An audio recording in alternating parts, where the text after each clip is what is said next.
यह कहानी एक छोटे बच्चे गन्नू भाई की है। वह एक दिन बाजार गया। वहां उसे एक बहुत पुरानी कबाड़ की दुकान दिखाई दी। कबाड़ की दुकान में उसे एक अजीब पर अनोखी सी घड़ी दिखाई दी। घड़ी साधारण नहीं थी। उसका नीले रंग का डायल था। बीच में एक छोटा चमकीला बटन था। दुकानदार ने कहा, यह घड़ी पुरानी जरूर है लेकिन चलती अभी भी है। गन्नू भाई ने उसे खरीद ली और खुशी खुशी घर चले गए। घर पहुंचते ही उसने वह चमकीला बटन दबाया। बटन दबाते ही पूरे कमरे में धुआं भर गया। धुएं के बीच से एक लंबा चौड़ा जिन प्रकट हुआ। जिन ने कहा, क्या हुक्म मेरे आका। गन्नू भाई पहले तो बहुत डर गए, फिर हिम्मत करके बोलते हैं, मुझे एक उड़ने वाली कार दे दो। जिन ने मुस्कुराते हुए कहा, जो हुक्म मेरे आका। पल भर में घर के बाहर चमचमाती लाल रंग की उड़ने वाली कार खड़ी थी। गन्नू भाई कार में बैठा और आसमान में उड़ने लगा। बादल उसके नीचे, पंछी उसके आसपास उड़ रहे थे। उड़ते उड़ते उसके मन में एक और ख्याल आया, क्यों ना मैं डायनासोर को देखने जाऊं।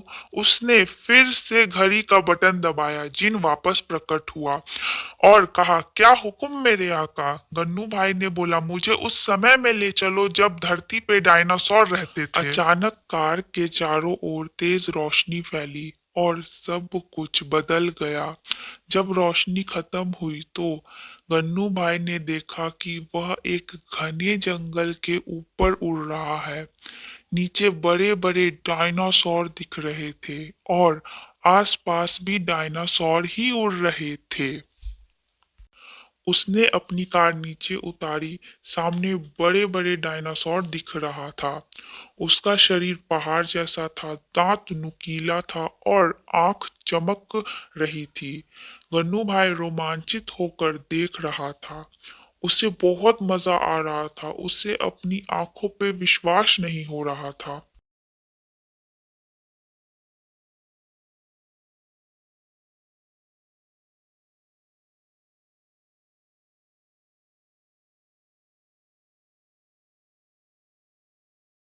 उधर उसे भी डायनासोर ने देख लिया था। जैसे ही गन्नू भाई ने कार में बैठ के उड़ने का सोचा, अचानक उड़ने वाला कार से धुआं निकलने लगा और कार खराब हो गई।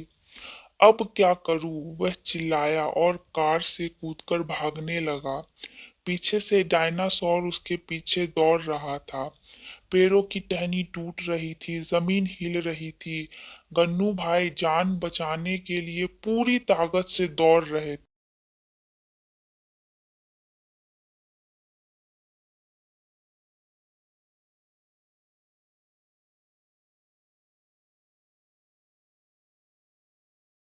दौड़ते दौड़ते उसे एक गुफा दिखाई दी। उसने सोचा, शायद मैं यहाँ छिप सकता हूँ। वह जल्दी से गुफा के अंदर छुप गया। उसे देख डायनासोर भी उसके पीछे चला गया।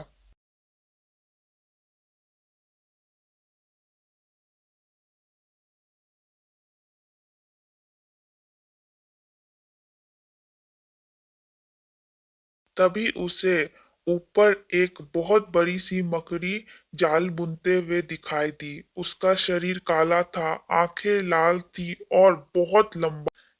यह देख के गन्नू भाई का गला सूख गया और वह रोने लगा। मकड़ी ने अचानक से जाला उसकी ओर फेंका। वह किसी तरह बचकर एक तरफ कूदा। मकड़ी फुरफुराते हुए उसकी ओर झपटी। गन्नू भाई फिर से भागने लगा। गुफा के अंदर पत्थर था। वह फिसलते फिसलते भागा। तभी उसे जादुई घड़ी की याद आई।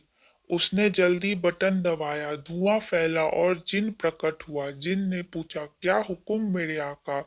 गन्नू भाई ने बोला, मुझे तुरंत यहाँ से सुरक्षित मेरे घर पहुंचा दो, अभी के अभी।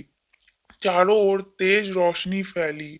जब रोशनी खत्म हुई तो गन्नू भाई ने खुद को अपने कमरे में सुरक्षित पाया। अगले ही दिन गन्नू भाई ने मुस्कुराते हुए घड़ी को देखा और उसे अलमीरा में संभाल के रख दिया।